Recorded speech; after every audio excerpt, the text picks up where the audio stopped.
们竟然花了这么多钱。又到了每年我们最恐惧的时刻，咱们要来算账了。2022年一整年，我们到底花了多少钱呢？看了一下流水，吓一跳。败家小泉名不虚传啊！大家好，钱豆13号。那我们先来看一下总账哈，但是呢，我觉得总账没有参考价值。你也知道、啊，因为花了很多东西吧，我们买，别人不一定买。传统买，我不一定买。这个支出的流水大到可以买1个半小白胖。哎，这么一说，感觉比前年花的少了那么一点。所以说我们不能这么算，我们就算吃穿住行这4个点，其他多余的我们就家丑不可外扬，我们就小泉败家打在弹幕上。那话不多说，我们开始。先说这个吃啊，老粉都知道我们俩吃货。好，那咱们来看一下咱们到底花了多少钱。这边是1.62W 啊，我觉得还行。是大开销都在我这。你觉得多少？6万。那咱俩加起来就是7.62啊，一个月呢就是6350，平均一天211。就是咱这个肉就是没有白长。环游中国这一趟下来，我们觉得海鲜最好吃的肯定是海南了，广东也非常不错，特别是广东的烧鸡啊，还有这个榴莲鸡啊，都非常棒。那个走地鸡就没有任何一只鸡可以走出广东，它甚至连清远它都走不出去。然后云南其实也不错，哎，我云南那个薄荷炸肉，就如果你去云南玩，一定要吃。桂林的米粉也不错，螺蛳粉特别好吃。西藏呢，牦牛肉。哎，牦牛肉，牦牛肉火锅，特别是牦牛肉干也非常香。咱们国家就是一个地大物博，每一个地方的吃的都不一样，而且都很好吃。你说这事儿闹的，我不长肉谁长肉？明年我们打算环游亚欧大陆，吃的应该花销会更多吧？听起来就我们说完了吃，我们来说穿。说到这个穿呢，就比较轻松一点了，因为我们俩这一年呢，其实没怎么花穿的钱。你们也看到，就来来回回就那么几件衣服。完事儿呢，也有好心人赞助，所以其实花的比较少。那我们来看一下，小泉呢是穿肯定没花钱，他都是我来买。你就不要假装看手机了，你又没有花钱。穿一共花了4987，确实没买什么东西。那个曲线你知道在哪儿嘣上去吗？618和双11花的是最多的。穿呢就是除了衣服以外，有一些日常的日用品我也会算到里面。最中意的是我们在西藏的时候买的羊皮，还有我那个毛帽，那个帽子我也很喜欢。然后那个羊皮就是货真价实，150一张，对，很便宜。然后那咱就说到这个住，就是我们俩呢，平均1个月都会去住一次酒店或者民宿，去洗我们这个大件的衣物，方便一些。因为他们呢都会有非常大功率的洗衣机，像我们那个被子呀特别厚，4个小时搞定。对，然后就是我们停车的费用，我们俩其实很少去房车营地，去的最多的是在新疆的时候，因为很便宜，30块钱、15块钱一天。还有呢，就是景点也要算在内，比如说去景点啊，可能为了不那么累哈，我们提前1天就住在那里，所以就都算在住的里面。那去年呢，我们也是去过一些就是收费景点的，比如说华山、老君山、冈仁波齐、梵净山。那这些算在内呢？我这边才2000。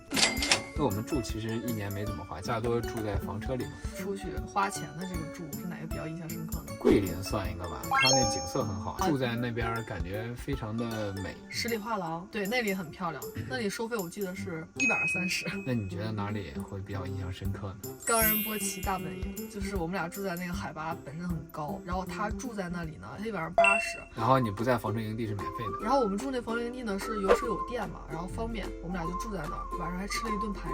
第2天早上就可以在那个营地看到冈仁波齐，哎，我觉得是一个很好的体验。然后咱就说行啊，你可真行。行花的应该是最多的，包括 ETC 的话，1年开支400。我这边呢是19000嘛，我这边就是一些油费。我跟你们说一下，就是尤其今年过年不是有很多人在海南过年嘛，如果你是开着柴油车，一定要记得交燃油附加费，不然你出岛的时候会被罚款，就罚的很多了。我们俩在海南岛应该是待了3个月，我们的燃油附加费是1640。然后有一个好处啊，就是刚才全都说 ETC 嘛，南岛跟西藏呢是没有这个高速费的，但相对应的呢，海南有这个燃油附加费，以及它的油费会贵一点。然后西藏呢也是油费会贵一点。我们俩加最贵的油一次有10块了，是吧？对，阿里中线的无人区那里的话呢，油费已经到达10块钱1升，而且是柴油，就是汽油更贵，汽油甚至到了11、12呢。那其实我们花了有6万，那总共呢，我们一共是花了这么多钱，应该是14.5万左右啊。所以说吃穿住行是这么多钱，但是还有一些其他莫名其妙的支出，就导致我们的这个支出花的很多。但是实际上啊，这个吃穿住行在我们1年的整开销里面只占了小一部分，这么吓人吗？我都不想说话。明年的旅程就应该省着点钱花，但是明年我们要环游亚欧大陆，就你也很难省下来。我之前来看有一些国家会莫名其妙的对这种自驾游的外国旅客收一些莫名其妙的费用，不可控的因素更多，所以我感觉明年的开销它只会更高，不会更低。但是整体来说呢，去年差不多一个吃穿住行在15万左右，我觉得是我们俩一个相对正常的一个开销了。不正常的是，除去吃穿住行，为什么我们花了更多钱？这是一个非常不正常，我们俩需要好好去反思一下的事情了。那以上呢，就是我们去年一年吃穿住行的开销，是我们两个人比较客观的一个得出的价格。可能有的人会觉得花的很多，可能有的人会觉得怎么花这么少。咱就只是个人而言，就是对我们俩来说啊，是有一个这么的支出，希望呢对你们有帮助。其实我们像游戏啊，像买了一些自己比较喜欢的东西啊，对，像小璇的那些什么游戏机啊，然后他自己新换的一些摄影设备啊，然后以及他自己新添的那些有的没的玩具啊，这些咱们就都不算在内。听着好像没多少，放到一起，嚯，吃穿住行咱就是说一个洒水。所以明年就是既然要环游亚欧大陆了，我就克制一下自己过多的欲望。新的一年呢，我们就是要省钱。